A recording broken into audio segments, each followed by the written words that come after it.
Hello and welcome to Her Kind of Healthy, a brand new health podcast series brought to you by Sanford Women's. I'm your host, Courtney Collin with Sanford Health News. We want to start brand new conversations about age-old topics from fertility and postpartum depression to managing stress, healthy living, and so much more. Her Kind of Healthy is designed to bring you honest conversations about self-care, happiness, and your overall well-being with our Sanford Health experts. We are so excited to have you here. Today, we are talking with Dr. Marie McGowan on midlife care. Dr. McGowan, thank you so much for being with us today. It's my pleasure. Thank you for having me. So I want to begin by having you tell us about yourself and all about your role as an internal medicine physician in Fargo. I am originally from Brooklyn, New York. I moved out to Fargo, North Dakota about 7 years ago for my residency in internal medicine through the University of North Dakota. I served as chief resident, and then I started working here at Sanford. I'm currently director of the pelvic floor clinic and co-director of our preconception clinic. I am the only certified menopause practitioner in the state of North Dakota currently by the North American Menopause Society, which is a medical organization that guides research or evidence-based medicine on hormone replacement therapy and other menopausal issues. And I'm also a primary care physician, and I specifically see really only women, and especially those who have many health issues. What do you most enjoy about being a part of women's health? It's such an honor to be a caretaker for caretakers. So women are often so busy taking care of everyone else, their kids, their parents, their coworkers, their friends, whoever it might be that's important to them, that they often don't take care of themselves. So I'm here to make sure that we spend that time doing that properly and safely and to the best that we can. Expand on that pelvic floor clinic. What is that, and what is your role as director? So the pelvic floor clinic addresses many issues that affect the pelvic floor. And so that includes urinary leakage or frequency, and pelvic pain, pelvic organ prolapse. So like if you feel like your uterus is kind of coming down, or just the pelvic floor itself, things are not as taut as they used to be. And also bowel issues. So some people have fecal incontinence as well. So they might have accidents, and we address that as well. And we do that by providing both the exam, history and exam, and then their first appointment with physical therapy, all in the same day. And we also give many educational materials that really help improve whatever array of symptoms that a woman can come with. So did you start this clinic? And give us a little background on how long this has been around and how this was born. So the pelvic floor clinic has been up and running for about 3 years, but we started working on it about 4 years ago. I started with a urologist who was seeing a lot of patients who didn't necessarily try the first and second line therapies before being referred right to the specialist. And these patients had not tried what we call behavioral changes. So they didn't change what they drank or how much they drank or distraction techniques and everything that's not medication or not surgery. And this is not, by referring straight to the specialist, it's not always a good use of time for both the patient or the specialist. So we want to make sure that we bridge that gap between the physician who makes that referral and the specialist. So we're there to provide either these behavioral changes and the education on how to do that and make it as individualized as we can for each patient. We might start medications, we might stop medications, we might send for workups on other issues that could be contributing to pelvic floor issues. And then, of course, we can always refer to the specialists that we work alongside. So I work alongside the urology department, the gynecology department, the general surgery department, pelvic pain clinic, and various other specialties that sometimes come into play. So this episode is all about midlife. Dr. McGowan, first define midlife in a medical sense. And once we reach a certain age, what can women expect in that midlife stage? Current life expectancy in the U.S. for women is 81.2 years, I believe now, when I looked it up last night on the CDC's website. So about 80 years old. So midlife would technically be around 40. In reproductive terms, we would probably say menopause is that big life-changing point. So when a woman goes from being able to reproduce and get pregnant to when she's no longer able to do so. In the U.S., the average age of menopause is about 50, 52, give or take a few years. In some women, this might occur earlier if they have their ovaries removed or they're on certain medications or for other reasons. Menopause tends to be that important milestone in a woman's life. Tell us what Sanford Women's is doing in this midlife care space, and is this new? So Sanford has always been caring for women, and we're just focusing now on midlife or packaging it in a different way, which is much more convenient and comprehensive for the 21st century woman. I now do menopause consults. I've only been certified the last few years, and our gynecologists have always been familiar with menopausal treatment. But now you have one more person and a group of people coming down the line who can address these symptoms as well. So we have more providers who are educated on proper hormone replacement therapy and other treatments we have newer guidelines for. So we're just getting better and better. Yeah, what a fantastic way to care for women. And like you said, kind of make it, package it all up for convenience and comfort so that women know that they're getting the best possible care and everything they need is basically within one place, right? Right. I might not be able to be everywhere, but I definitely see women from Bismarck, and now that telemedicine is much more available and insurance is more likely to cover, these will make these consult appointments easier as well across the enterprise. I know Sanford in Sioux Falls does have a women's center, and they do have providers who are up to date on menopausal management. Yeah, what kind of impact is telehealth having on the care that you provide to women? I think it's made it convenient for kind of everyone over the enterprise. I mean, we're out here in the Midwest. It's definitely more rural than, say, my home city of Brooklyn. So to be able to video chat your doctor or from the convenience of your own home when it's maybe a few hours to drive or many miles and rides don't work out, I think this has improved our access and improved our care.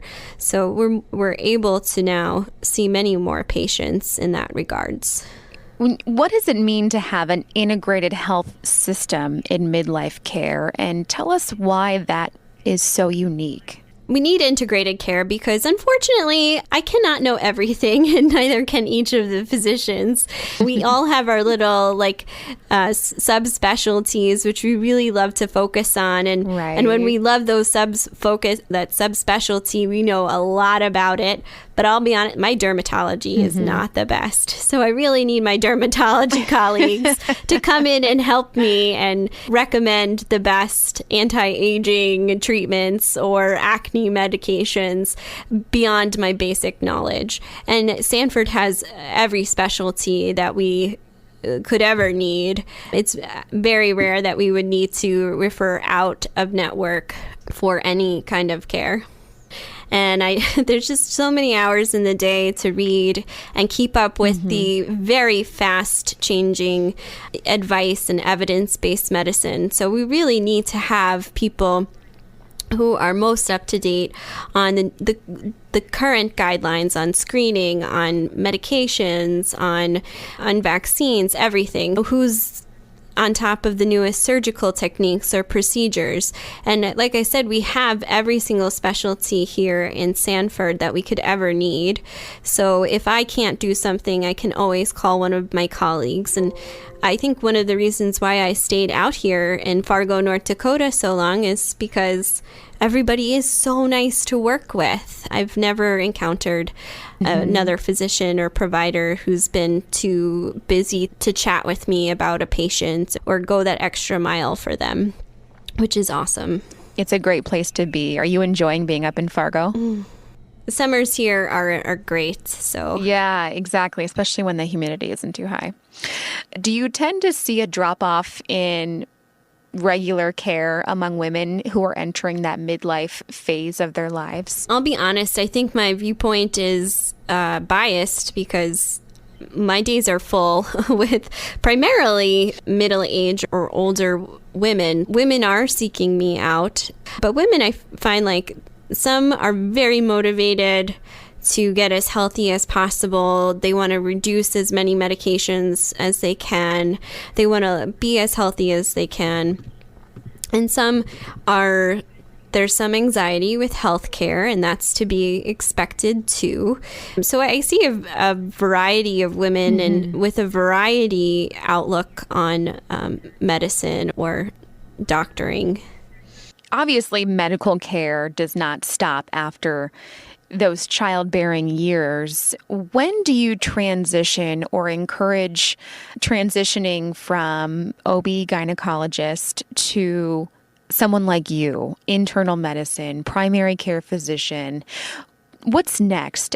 Well, first of all, pregnancy is the ultimate stress test. So if something went wrong during pregnancy, like high blood pressure or diabetes, these things are unfortunately more likely to show up later in life, whether that's because of genetic reasons or because of the diet and lifestyle that people may follow.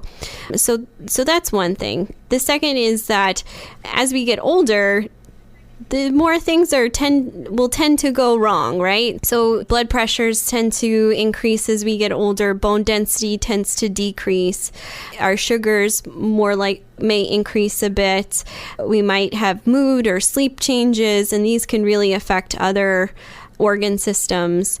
So really, the older we get, the more likely things are to go wrong. So we really need somebody who's kind of overlooking everything from your head down to your toes, inside and outside, and emotionally and physically. So that's the job of a primary care physician, is to really take care of all of that. And there's family medicine physicians who are great they take care of kids all the way up till as old as people get. And they're great for like one or two fairly uncomplicated medical problems. But if a person starts having high blood pressure, diabetes, they've had cancer in the past or prone to cancers, they have prostate problems, vascular issues, history of stroke, then you should really see the internal medicine who's specialized for adults. How important is it that women continue that care after having babies, having children for several years? Well, it's very important.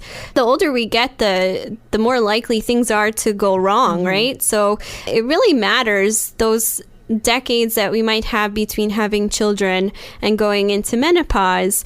I mean, that's setting us up for like 20, 30 years down the road. Right. So it's so important to develop healthy habits and healthy living.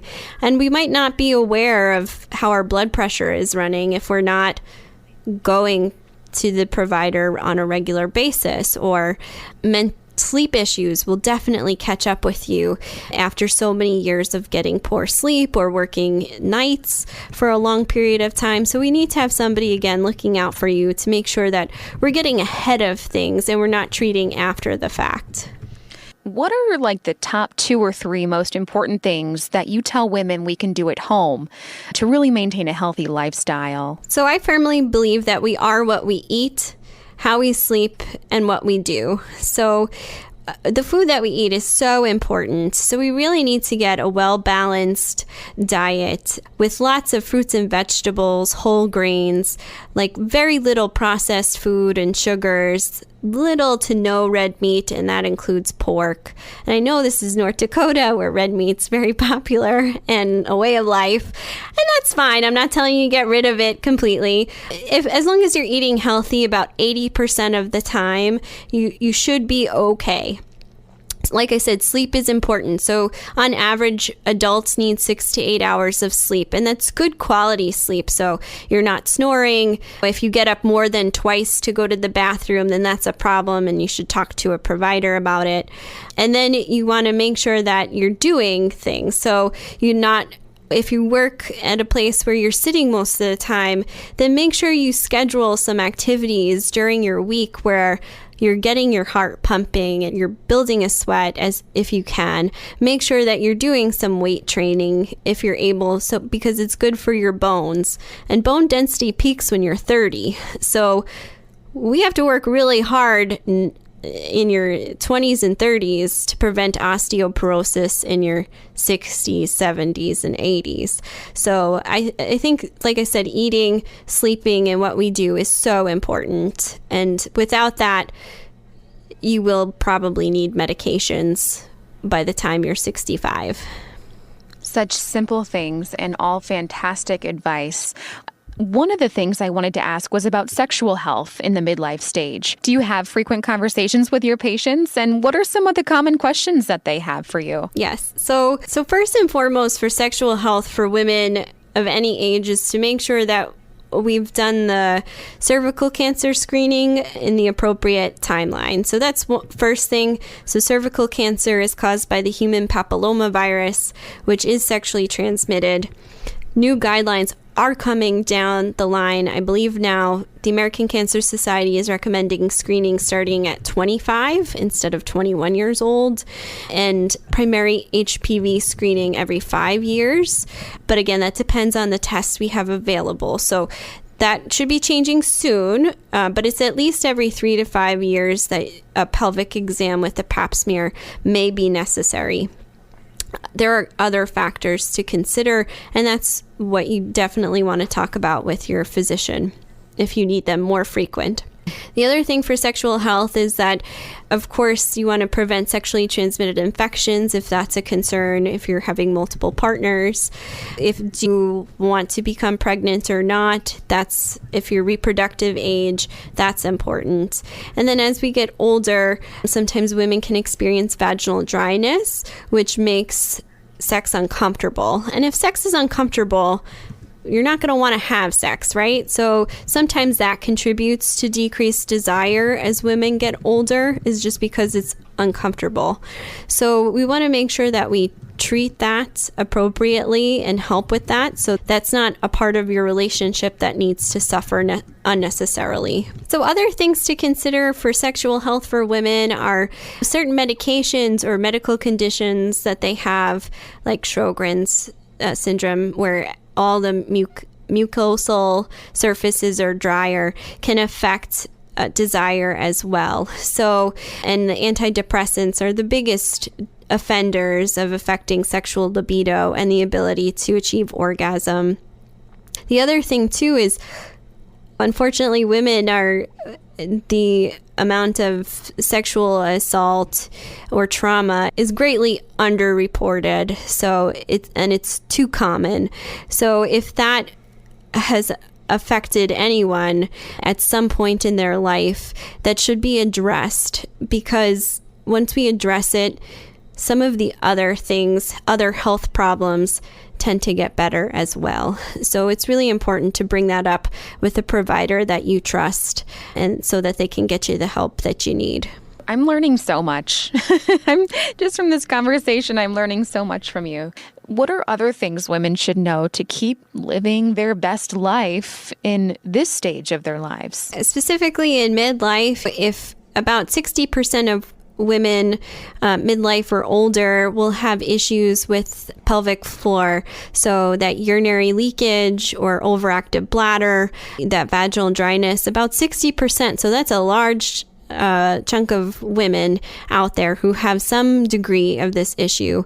So that's a big part of my practice, especially with the pelvic floor clinic. And then you have about 75% of women with menopause might have hot flashes, and that could be anywhere from one hot flash in their entire life to one every 30 minutes. And so I talk about various options for that, whether it's hormonal or not hormonal.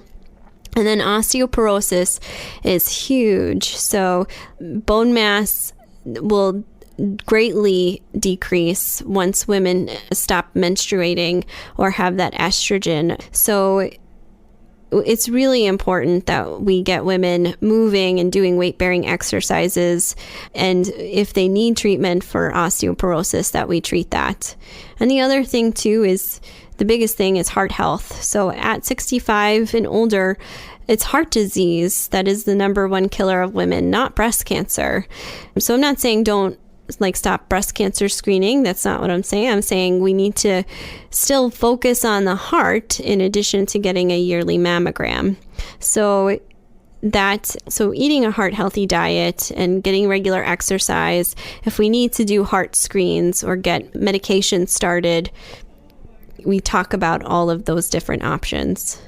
Awesome. Dr. Jean Marie McGowan, thank you so much for your time. This was really fun, wasn't it? Yeah, thank you so much for having me. Yeah, we really appreciate your time and your insight on midlife care. Gosh, women in the Fargo area are super lucky to have you, and we are too for this episode of Her Kind of Healthy. Thank you so much again for your time, and be on the lookout for our next episode of Her Kind of Healthy coming your way soon. Stay well and have a great day.